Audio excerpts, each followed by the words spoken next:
अभी तक आपने तीन टाइप पढ़ ली हैं डिफरेंशियल इक्वेशन की सॉल्यूशन की। कि देखो, अगर सवाल आपका सिंपल सेपरेट हो रहा है तो आप पहली टाइप से कर लोगे। अगर आपको नजर आ रहा है कि यार उसको हम रिड्यूस कर सकते हैं सेपरेबल की फॉर्म में, तो फिर आप रिड्यूस करोगे और फिर आप सॉल्व कर लोगे उसको। तीसरी टाइप आपने पढ़ी होमोजेनियस की। अगर आप डिफरेंशियल इक्वेशन को चेक करो और वो होमोजेनियस है तो आप होमोजेनियस के मेथड से उस पूरी इक्वेशन को सॉल्व कर लोगे। अच्छा, ऐसा भी होगा कि एक सवाल को आप दो तीन मेथड से सॉल्व कर सकते होगे। जब आप पूरे 8 पढ़ लोगे ना, तो फिर आपकी प्रायोरिटी होगी, आपको सोचना होगा यार जो इजी मेथड है वो हम कर लेते हैं, मुश्किल मेथड छोड़ देते हैं। बहरहाल, तो चौथा मेथड ये है रिड्यूसेबल टू होमोजेनियस। ये मेथड ये है कि अगर आपको मैं भी निशानी बताऊंगा किस तरह पहचानोगे। अगर आपको देख के लग जाए कि यार इसको मैं किसी तरह होमोजेनियस पे रिड्यूस कर सकता हूँ, क्योंकि देखो होमोजेनियस को पता करना काफी इजी है और शुरू के केसेस तो आपको पता है। सेपरेबल आपको पता चल जाएगा, आप सेपरेट करने की कोशिश करो, अगर वो सेपरेट हो जाएंगे तो आपको फौरन पता चल जाएगा सेपरेबल का केस है। रिड्यूसेबल टू सेपरेबल में मैंने आपको बताया कि कुछ ना कुछ लेट करने वाली चीज होगी, सेम चीज होगी, उसको आप लेट करोगे और वो सेपरेट हो जाएंगे। तीसरी चीज होमोजेनियस, अगेन वही मैंने कॉन्सेप्ट बताया, आप उस डिफरेंशियल इक्वेशन को dy अपॉन dx की फॉर्म में कन्वर्ट करोगे, के पुट करके देखना, आपको पता चल जाएगा के कैंसिल हो गया, इसका मतलब होमोजेनियस है। और इसकी अब निशानी क्या होगी इसकी भी जरा देख लो। तो अगर आपकी डिफरेंशियल इक्वेशन की मैं जनरल फॉर्म लिख रहा हूं, आपने इस फॉर्म में कन्वर्ट करना है। किस फॉर्म में? कि ax plus B Y plus C divided by A prime X plus B prime Y plus C prime. आपके पास जो भी डिफरेंशियल इक्वेशन गिवन है उसको सबसे पहले आपने इस फॉर्म में कन्वर्ट करना है। तो अगर आपकी डिफरेंशियल इक्वेशन इस फॉर्म में आ जाए और उसमें a upon A prime not equal हो b अपॉन बी प्राइम, इसका मतलब वो केस है रिड्यूसेबल टू होमोजेनियस का। मतलब उस डिफरेंशियल इक्वेशन को आप कन्वर्ट कर सकते हो होमोजेनियस में। ठीक है, कब? जब आपने डिफरेंशियल इक्वेशन को इस फॉर्म में कन्वर्ट किया, उसके बाद आपने देखा कि a upon A prime not equal है b अपॉन बी प्राइम के, तो आप उस डिफरेंशियल इक्वेशन को कन्वर्ट कर सकते हो होमोजेनियस फॉर्म में। अब मैं दो तीन एग्जांपल आपको बताता हूं, तब आपको आइडिया हो जाएगा कि ये किस तरह चीज वर्क करेगी। लेट कर लो, अगर आपके पास आए dy upon dx equal to x minus 2y plus 3 2x plus y minus 4 कर लेते हैं। ये एक सवाल गिवन है। अब आप कैसे पहचानोगे? अभी तो ये होमोजेनियस नहीं है, आपको देखने में लग रहा है, क्योंकि अगर आपको याद हो होमोजेनियस में मैंने क्या बताया था कि न्यूमरेटर डिनोमिनेटर दोनों होमोजेनियस फंक्शन होने चाहिए। अगर आप इसके न्यूमरेटर को देखो, ये होमोजेनियस ही नहीं है। होमोजेनियस की सबसे इजी डेफिनेशन क्या है कि सारी टर्म की पावर डिग्री सेम होनी चाहिए। इस वाले की पावर 1 है, इस वाले की पावर 1 है, लेकिन कांस्टेंट की तो पावर 0 होती है। कांस्टेंट के अंदर अगर आप वेरिएबल लिखो साथ, तो उस वेरिएबल की पावर क्या होगी? 0 होगी। इसका मतलब इसकी तीनों टर्म की पावर जो है मैच ही नहीं कर रही है, होमोजेनियस नहीं है। और वैसे भी जब आप के पुट करोगे कॉमन नहीं आएगा, आपको दिखने में लग रहा है, तो ये होमोजेनियस का केस नहीं है। अब आपको कैसे पता चलेगा रिड्यूसेबल टू होमोजेनियस है? सबसे पहले तो X Y X Y X Y X Y आपको दिखने में लग रहा है कि दोनों में एक्स वाई आ रहे हैं ऊपर नीचे, फिर इनके साथ एक कांस्टेंट है, जनरल फॉर्म से मैच कर रहा है। आखिरी कंडीशन क्या देखनी है? ये वाली आपने a अपॉन ए प्राइम क्या है कि दोनों के x के कोफिशिएंट को डिवाइड करो, दोनों के y के कोफिशिएंट को डिवाइड करो। तो यहाँ पे x का कोफिशिएंट 1 है, नीचे x का कोफिशिएंट 2 है, ऊपर y का कोफिशिएंट -2 है, नीचे y का कोफिशिएंट 1 है। क्या ये आपस में इक्वल आ रहे हैं? नहीं, 1/2 कभी भी -2 के बराबर नहीं होता। तो यहां से आपने देखा कि रेशियो जो है बराबर नहीं आ रहा।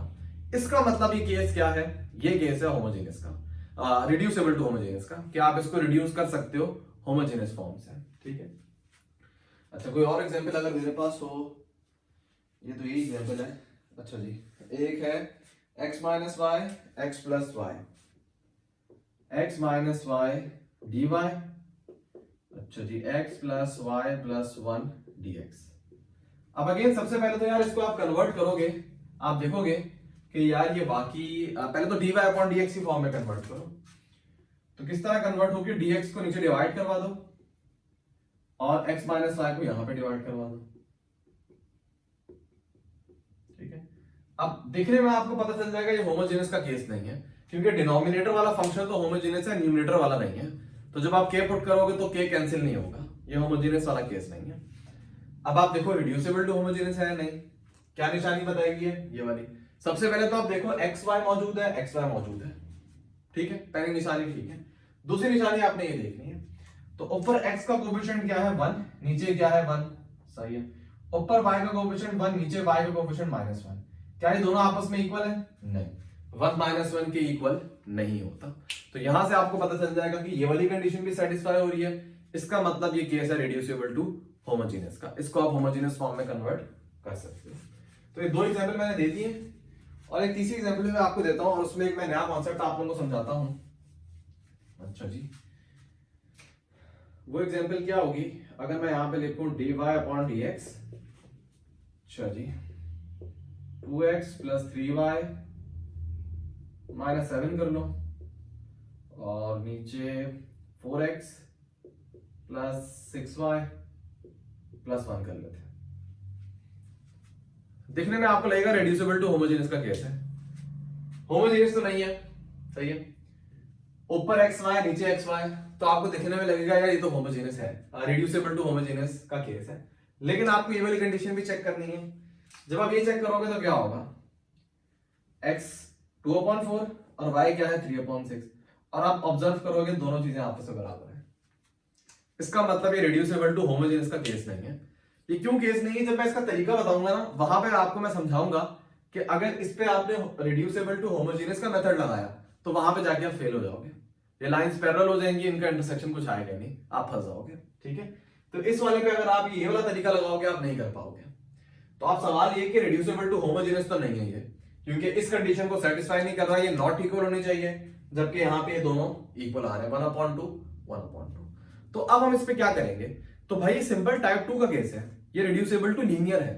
इस टाइप का सवाल मैंने आपको लीनियर कह रहा हूं, रिड्यूसिबल टू सेपरेबल है, ये मैंने सवाल इस टाइप का करवाया भी है आपको टाइप 2 के अंदर। इसमें हमने किया क्या था, अगर किसी स्टूडेंट को याद हो तो हमने ऊपर एवरेज रहने दिया था, नीचे आप 2 कॉमन ले लो, ये हो जाएगा 2x + 3y, और उसके बाद आप क्या करोगे, इस पूरी चीज को आप लेट कर लोगे t के बराबर, तो ऊपर भी t आ जाएगा, नीचे भी t आ जाएगा, ठीक है।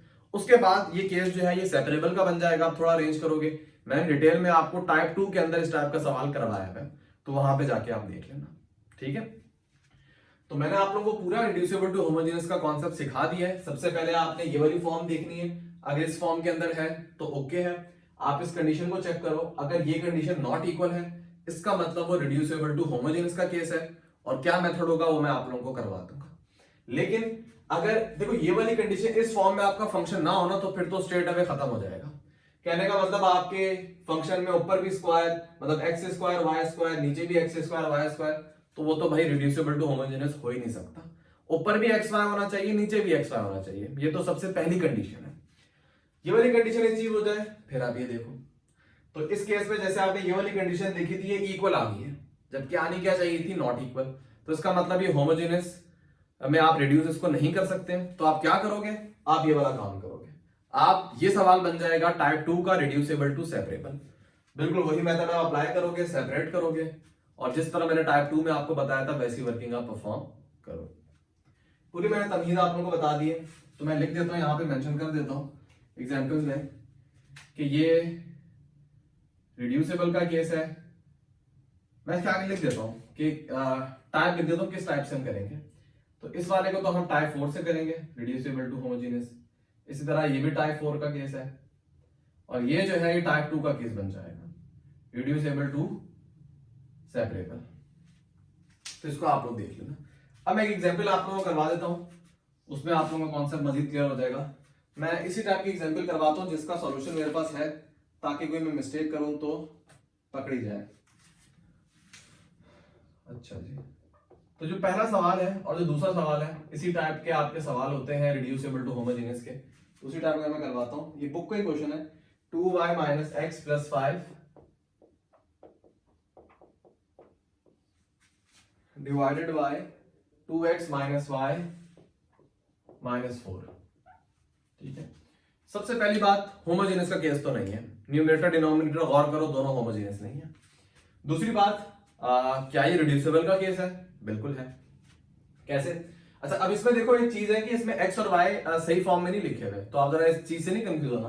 आप यहाँ पे 2 को 2 से डिवाइड करो 1 आएगा, -1 को -1 से डिवाइड करो 1 आएगा। आप कहोगे ये तो दोनों बराबर आ रहे हैं, ये तो रिड्यूसिबल का केस नहीं है।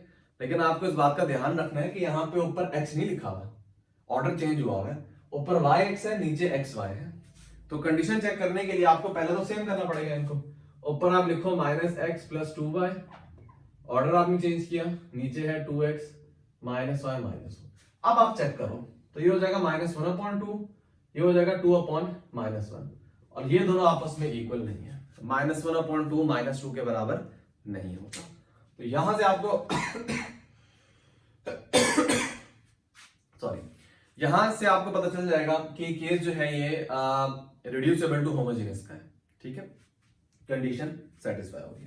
जैसे आपको पता चल जाए, फिर अब आपने क्या करना है, जो पूरा मैं मेथड आप लोगों से डिस्कस कर रहा हूं उसको आपने अप्लाई करना है। मेथड इसका थोड़ा मुश्किल है, लंबा प्रोसेस है, ध्यान से देखना।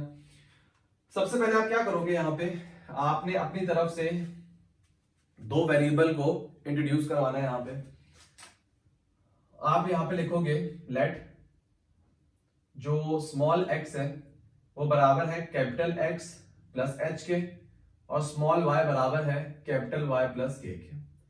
ये मेथड आपको डिफरेंट साइंटिस्ट, डिफरेंट मैथमेटिशियंस ने दिया हुआ है। इस मेथड से उन्होंने सॉल्व किया है, जिस मेथड को हम यहाँ पे कॉपी कर रहे हैं। तो उस मेथड की कोई रीजन नहीं है कि हम क्यों इस तरह ऐड सब्ट्रैक्ट कर रहे हैं। हर चीज का एक मेथड होता है, उस मेथड के जरिए से आपने अगर इक्वेशन को सॉल्व कर लिया तो भाई ओके है। ये मैटर करता है असल कि भाई आपकी जो इक्वेशन है वो सॉल्व होनी चाहिए। अब जिस मेथड से आपने किया है वो मेथड अगर आपका ठीक है, उसमें कोई मैथ के रूल्स डिसोबे नहीं हो रहे, कोई आपने गलत हरकत नहीं की उसके अंदर, तो इसका मतलब वो ठीक है बिल्कुल। अब इस वाले मेथड को अगर आप गौर करो तो इसमें आपने 2 नए वेरिएबल इंट्रोड्यूस किए हैं, कैपिटल X कैपिटल Y। तो कैपिटल X कैपिटल Y ये वेरिएबल है, और स्मॉल x स्मॉल k ये आपके पास कोई कांस्टेंट है। ठीक है, तो क्या मेथड है, आपने x को लेट करना है कैपिटल X प्लस h के बराबर, और y को लेट करना है कैपिटल Y प्लस k के बराबर। उसके बाद आप इनको डिफरेंशिएट कर दोगे विद रिस्पेक्ट टू x। तो सिंपल सा कॉन्सेप्ट है, x को जब आप with respect to x differentiate करोगे तो ये 1 हो जाएगा। कैपिटल X का derivative with respect to x को आप इस तरह लिखोगे, और आपको पता है h कांस्टेंट है, डेरिवेटिव 0 हो जाएगा। सेम कॉन्सेप्ट, y को डिफरेंशिएट करो विद रिस्पेक्ट टू x तो dy/dx, कैपिटल Y को डिफरेंशिएट करो विद रिस्पेक्ट टू x तो ये हो जाएगा, और अगेन k कांस्टेंट है, डेरिवेटिव जो है वो 0 के बराबर हो जाएगा। अब देखो यहाँ पे 1 है, ये तो 0 खत्म हो गया। इस dx को आप 1 से मल्टीप्लाई करवा दो, तो यहां से आपको रिजल्ट मिलेगा कि dx बराबर है d कैपिटल X के। ये रिजल्ट आपको यहां से मिल गया। इस रिजल्ट को आप वहां पे काम में लाओगे कैसे, कि dy/dx अपनी जगह पे है, ये जो dx है ना, आपने देखा कि dx बराबर है d कैपिटल X के, तो इसकी जगह आप लिख दो कैपिटल X, मतलब d स्मॉल x था, d स्मॉल x बराबर है d कैपिटल X के, तो इसकी जगह मैंने लिख दिया कैपिटल X। तो यहां से आपके इसको डब्बा ना बनाओ तो बेहतर है। असल चीज जो है वो अब आई है आपके पास, कि जो dy/dx है ये बराबर है dy/dx, मतलब कैपिटल और स्मॉल का डिफरेंस है इसमें, कि यहाँ पे y और x स्मॉल है, ये बराबर है कैपिटल Y और कैपिटल X के। तो ये आप जो भी सवाल करोगे ना रिड्यूसिबल टू होमोजेनियस का, उसमें यही चीज होगी। ये करने के बाद अब आप इसको सवाल में इंट्रोड्यूस सब्स्टिट्यूट कर दोगे। किस तरीके से, इसको आप इक्वेशन A बोल दो। अच्छा, इनको भी अभी काम में लाना है तो इसको 1 बोल देते हैं, इसको 2 बोल देते हैं, ये बाद में काम में आएंगे। अच्छा जी, तो अब आप जो इक्वेशन नंबर A है ना उसमें वैल्यूज पुट कर दो। किस तरीके से, कि dy/dx की जगह ये कैपिटल वाला आ जाएगा। अच्छा जी, 2y लिखा हुआ है, y की वैल्यू क्या है, कैपिटल Y प्लस के, माइनस x लिखा हुआ है, माइनस x यहाँ पे क्या है, कैपिटल X प्लस h, और प्लस 5 जो है ये अपनी जगह पे आ जाएगा। उसके बाद नीचे पे वही काम करो, 2x की वैल्यू है capital X plus h, minus y की वैल्यू है कैपिटल Y प्लस के, माइनस 4। तो ये आपने सारी वैल्यूज जो है वो यहाँ पे पुट कर दी। मजीद सिंप्लीफाई करते हैं यहाँ पे मैं ऑर्डर में भी लिख रहा हूँ। ऑर्डर क्या है कि पहले x की टर्म, फिर y की टर्म, फिर h के कांस्टेंट जो भी मौजूद है। तो सबसे पहले x की टर्म क्या होगी, माइनस x, y की टर्म यहाँ पे क्या होगी, जब 2 को y से मल्टीप्लाई करोगे तो 2y, अब कांस्टेंट टर्म लिखते हैं एच के और फिर कोई नंबर जो लिखा हुआ होगा, तो ये होगा minus H.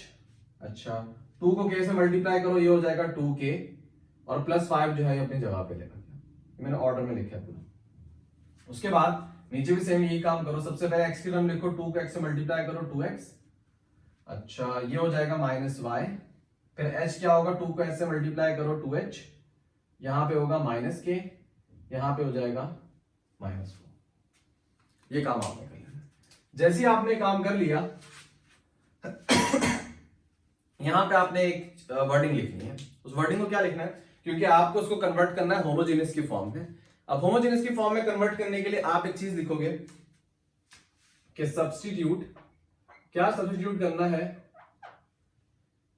Minus H plus 2k plus 5 equal to 0, 2h minus k minus 4 equal to 0। देखो यहां पे अगर गौर करो, होमोजेनियस, ये चीज होमोजेनियस नहीं है। किस वजह से नहीं है, ये जो 5 और 4 आ रहा है ना, इसकी वजह से नहीं है। अगर यहां पे आप 5 को हटा दो और 4 को हटा दो, तो अब ये आपकी सिंपल होमोजेनियस बन जाएगी, आपका सवाल आसानी से सॉल्व हो जाएगा। तो मसला यहाँ पे क्या कर रहा था, कांस्टेंट टर्म मसला कर रही थी। तो मैं वही कर रहा हूं, ये जो 3 कांस्टेंट टर्म है इसको आप 0 के बराबर कर दो, तो ऊपर जस्ट ये 2 टर्म बच जाएंगे। इसी तरह इन 3 कांस्टेंट टर्म को 0 के बराबर कर दो, तो नीचे 2 टर्म बच जाएंगे। तो जब ये 2 टर्म बच जाएगी ऊपर और नीचे ये 2 टर्म बच जाएंगे, तो वो क्या बन जाएगा, वो होमोजेनियस का केस बन जाएगा। ठीक है, तो आपका फोकस क्या है कि इन जो 3 कांस्टेंट टर्म है इनको आपने क्या करना है, 0 के बराबर करना है। अब डायरेक्ट तो आप 0 नहीं कर सकते ना, आपको वो h और k की वैल्यूज मालूम करनी होगी, जो यहां पे आप पुट करो और वो क्या हो जाए, 0 के बराबर हो जाए। आपको इस पूरी चीज को 0 करना है तो कोई रीजन दोगे ना, आप बोलोगे कि भाई h की ये वैल्यू पुट करो, k की ये वैल्यू पुट करो, जो कि इन 3 टर्म को 0 कर दे और नीचे वाले 3 टर्म को भी 0 कर दे। तो मैंने वही काम किया कि भाई सब्स्टिट्यूट करो इन दोनों को 0 के बराबर, सच दैट, ये वर्डिंग भी टीचर लिखवाते हैं, सच दैट कि ये वाली इक्वेशन जो है इसको नाम दे दो इक्वेशन नंबर 3, कि ये वाली इक्वेशन बन जाए होमोजेनियस। लेकिन लिखने की जरूरत नहीं है, ये बच्चों वाली चीज है। आप बस लिखो सब्स्टिट्यूट। ये लिखने के बाद अब आपको h और k की वैल्यू निकालनी है, कि जो h और k की वैल्यू इन 2 इक्वेशन को 0 कर रही है। वो किस तरह निकालोगे यार, वो सिंपल केस है, 2 इक्वेशन को आपने साइमल्टेनियसली सॉल्व करना है, h और k की वैल्यू निकालनी है। तो मेरे पास अगर आई है तो मैं पहले वो लिखवा देता हूं। अच्छा जी, ठीक है, तो h की वैल्यू यहां से आई है 1 और k की वैल्यू आई है -2। तो आप इसको नाम दे सकते हो, इसको आप लिखो सॉल्विंग 1 एंड 2। तो जाहिर सी बात है आपका लेवल ये अंडर ग्रेजुएट का लेवल है, इसमें आप वो इंटर वाली वर्किंग नहीं करोगे कि आप शो करके दिखाओगे पूरा। सिंपल कैलकुलेटर आपके पास है, कैलकुलेटर से इन दोनों को सॉल्व करो। h की वैल्यू जब आप निकालोगे तो h की वैल्यू यहाँ पे आ जाएगी 1, अच्छा, और k की वैल्यू यहाँ पे निकालोगे तो क्या आ जाएगी, -2 ही आएगी ना। हाँ, तो h 1 आ जाएगा, k जो है -2 आ जाएगा। ठीक है, अब आप सिंपल इस इक्वेशन को हम क्या नाम देते हैं, लेट करो इस इक्वेशन को मैं b नाम दे देता हूं। तो सिंपल आप बोलो कि for h equal to 1, k equal to -2, equation b will become homogeneous. ठीक है, तो दोबारा कॉन्सेप्ट बताता हूं, होमोजेनियस बनाने के लिए आपको इन कांस्टेंट टर्म को 0 रखना था। तो आपने ऊपर जो 3 कांस्टेंट टर्म है, नीचे जो 3 कांस्टेंट टर्म है, इनको आपने 0 के बराबर रखा। अब ये आपने सब्स्टिट्यूट किया है, इन 3 टर्म की जगह आपने 0 सब्स्टिट्यूट कर दिया, इन 3 टर्म की जगह आपने 0 लगा दिया। लेकिन अब आपको वो h और k की वैल्यू बतानी पड़ेगी जिसपे 0 आ रहा है। तो आपने बोला कि भाई इन दोनों को सॉल्व करते हैं, h 1 आ रहा है, k -2 आ रहा है। तो अब अगर आप यहाँ पे h की वैल्यू 1, k की वैल्यू -2 पुट करोगे, तो आप खुद ऑब्जर्व करोगे दोनों इक्वेशन जो है वो 0 के बराबर हो रही है। ठीक है, तो आपने अब क्या बोला कि h और k की वैल्यू को यहाँ पे पुट करो। जैसे ही आप h और k की वैल्यू यहाँ पे पुट करोगे तो इक्वेशन आपकी होमोजेनियस बन जाएगी। और क्या उसकी फॉर्म होगी, उसकी फॉर्म होगी -x + 2y divided by 2x - y। जैसे ही आप इक्वेशन नंबर b में h और k की वैल्यू यहां पे पुट करोगे तो ये तीनों टर्म खत्म, ये तीनों टर्म खत्म, आपके पास सवाल जो है वो इतना रिड्यूस होके आ जाएगा। और अब आप इसको अगर ऑब्जर्व करो तो यहाँ पे ये जो है ये केस बन गया है होमोजीनियस का, ठीक है। सिर्फ हमारी करेक्ट एच और के की वैल्यू चूज करने से हमारा जो मुश्किल सवाल था वो कन्वर्ट हो गया होमोजीनियस के अंदर। अब जो आपने सारी वर्किंग करनी है वो सब इसकी होमोजीनियस की वर्किंग करनी है। पहले आप इसको होमोजीनियस की वर्किंग करके सॉल्व करोगे, उसके बाद आप फिर सब्स्टिट्यूट करोगे जो भी एच के आपने यहाँ पे लेट किया हुआ था। तो सवाल काफी बड़ा है, पूरा करवा रहा हूं मैं आप लोगों को। अब यहाँ के बाद होमोजेनियस की वर्किंग स्टार्ट करते हैं। अब होमोजेनियस में आप क्या करते थे, आप y लेट करते थे vx के बराबर। अब अगेन वही बात कि वेरिएबल का रोल आपको पता होना चाहिए, वेरिएबल का रट्टा नहीं आपको आना चाहिए कि भाई y का रोल क्या था, वो डिपेंडेंट था, x का रोल क्या था, वो इंडिपेंडेंट था। तो सेम वही काम करो, यहां पे अगर आप ऑब्जर्व करो तो यहां पे डिपेंडेंट कौन सा, कैपिटल Y, इसको लेट करो vx। अच्छा v हमने कहीं यूज नहीं किया हुआ ना, तो आप v को लेट कर सकते हो, ठीक है, कैपिटल X। सही, अगर v के यहां पे आया हुआ होता ना, क्योंकि कुछ टीचर जो है वो यहां पे लेट करते हैं x equal to u plus a, y equal to v plus a, कुछ भी नाम दे सकते हो ना, जिसमें असल चीज क्या है कि ये दोनों चीजें वेरिएबल होनी चाहिए और इसके साथ कांस्टेंट होने चाहिए। नाम आप कुछ भी रख